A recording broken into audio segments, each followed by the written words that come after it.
I'm Rachel Leonard, and I'm here today interviewing Dr. Thomas Phelps. He has his PhD in Maya Studies, and his book is coming out next year in 2028. So Thomas, tell me a little bit about how you got interested in Maya Studies. Well, first of all, thank you for having me. Of course.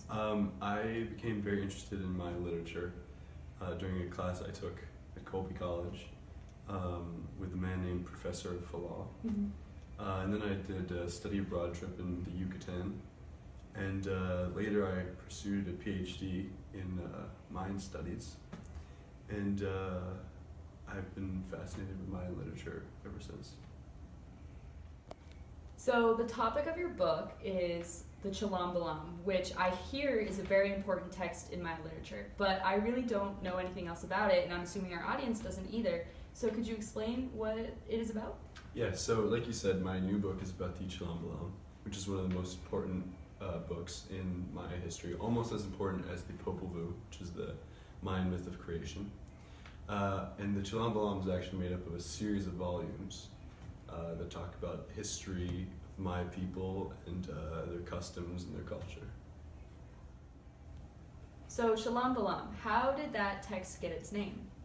So the text is written in Yucatecan Maya, and Chilam means a priest or a diviner or prophet, and Balam means jaguar, and it's a surname. And originally, Chilam Balam was the name given to a series of texts that spread the word of a prophet whose name was Balam, and eventually, with the process of time, Chilam Balam applied to many other Mayan texts, even some that had nothing to do with that prophet. So basically the definition of Chilam, Balam kind of expanded over time. Mm-hmm. Yes, yes. Wow, that's really fascinating. So how did the text itself originate? A lot of the origins of the Chilam Balam remain unknown.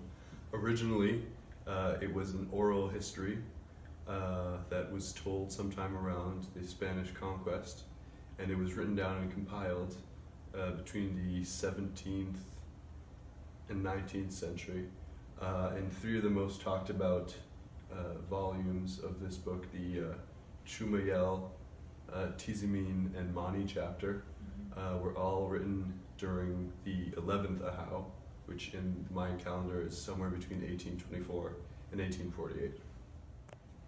So who were the scholars that wrote down the Chilam, Balam? Well, there were many people that worked on the Chilam Balam. It was a process, or the result of a process of lots of copying over and redoing. One of the men that wrote part of the Chumayel manuscript, Don Juan Joseph Joil, was part of a long chain of Maya men who recorded the stories within.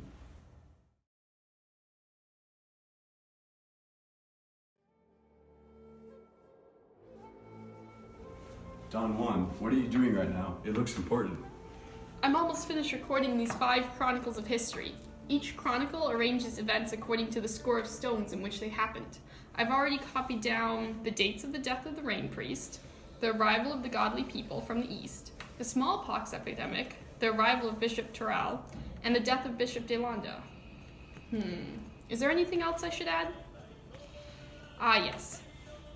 Today, on the 8th of August, in the year 1766, what occurred was a great windstorm.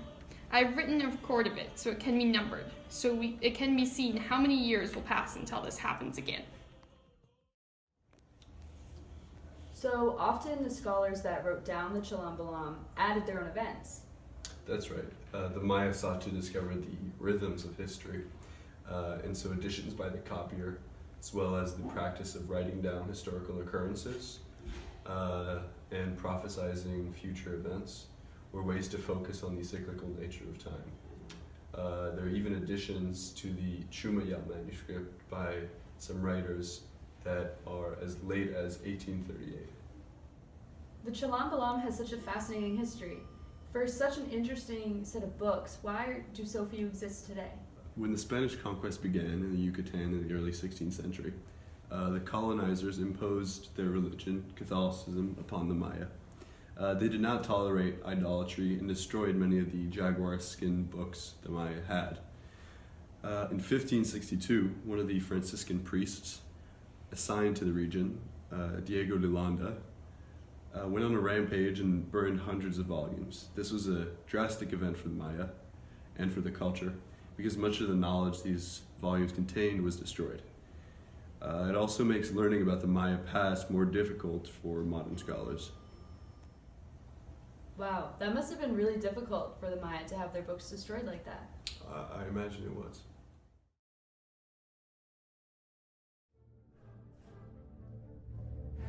Let it be known that the possession of these pagan texts will not be tolerated.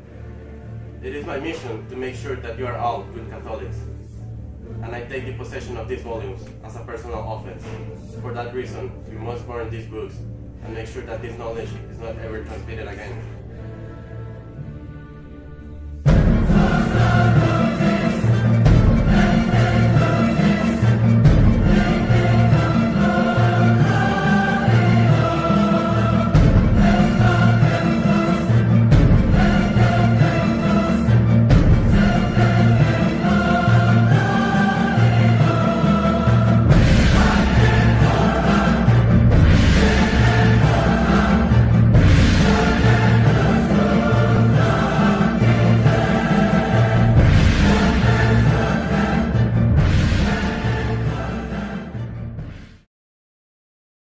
So now that you've told us the history of this book, how is it relevant today? That's a great question. First and foremost, the Chilam Balam is arguably one of the greatest Mayan primary sources for historians today. And it's a very important book concerning both pre-conquest history and religious beliefs, as well as post-conquest continuation of these practices. Wow, that's a lot of really good info. Not only is the Chilam Balam a massive container of Maya history, we're still using it today to discover new things about post-classic Maya. We use it in the same way an anthropologist would use ethnic upstreaming to try to determine how modern cultures relate to their historical ancestors. So how were the texts of the Chilam Balam actually discovered? The first person to extensively research Maya literature was a Yucatecan scholar named Juan Pio Perez. And in the mid-19th century, Perez discovered the Chilam Balam book of Mani while he was searching the peninsula for manuscripts.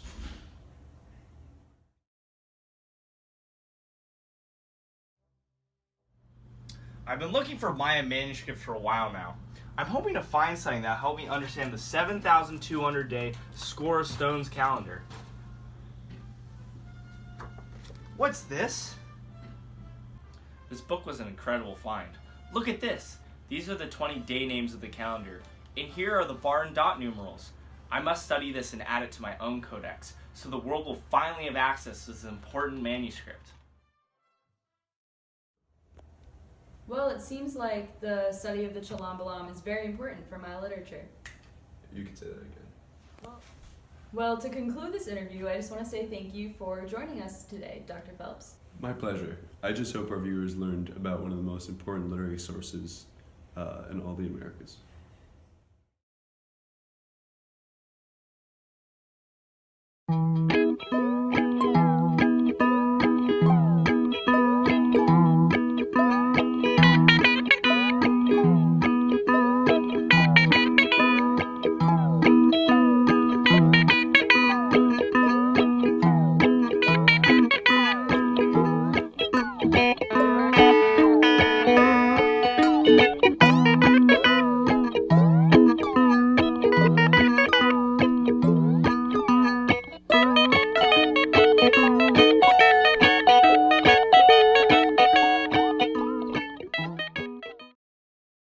Shh.